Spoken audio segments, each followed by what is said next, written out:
Chicken తింటే chikungunya వస్తుందా? Let's go to the topic. Chikungunya అనేది viral disease caused by mosquito bites. ఇవి జనరల్గా monsoon టైంలో అంటే వర్షాకాలంలో వస్తూ ఉంటాయి.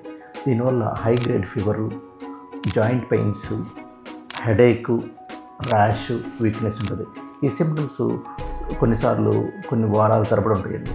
దీనికి మెయిన్గా పారాసిటమాల్ లాంటి ట్యాబ్లెట్స్ లేకపోతే ఐబుప్రూఫెన్ ఇలాంటివి వేసుకొని పెయిన్ తగ్గించుకోవడము, అట్ ది సేమ్ టైం ప్రాపర్గా హైడ్రేషన్ తీసుకోవాలండి. సో వీటిని అవాయిడ్ చేయాలంటే మస్కిటో బైట్స్ని అవాయిడ్ చేయాలి. అంటే మస్కిటోస్ స్టాగ్నెంట్గా ఉండే వాటర్ మీద ఉంటాయి అన్నమాట. సో అలాంటివి అవాయిడ్ చేసుకొని క్లోతింగ్ ఫుల్గా వేసుకొని ఇట్లా ఓడోమాస్ లాంటి క్రీములు పెట్టుకోవడము, అంటే ఇళ్ళ దగ్గర డోర్స్కి, విండోస్కి మస్కిటో నెట్స్ పెట్టుకోవడం వల్ల ఈ జాగ్రత్తలు తీసుకుంటే మస్కిటో బైట్స్ నుంచి మనము కొంతవరకు ఉపశమనం పొందవచ్చు. Thank you.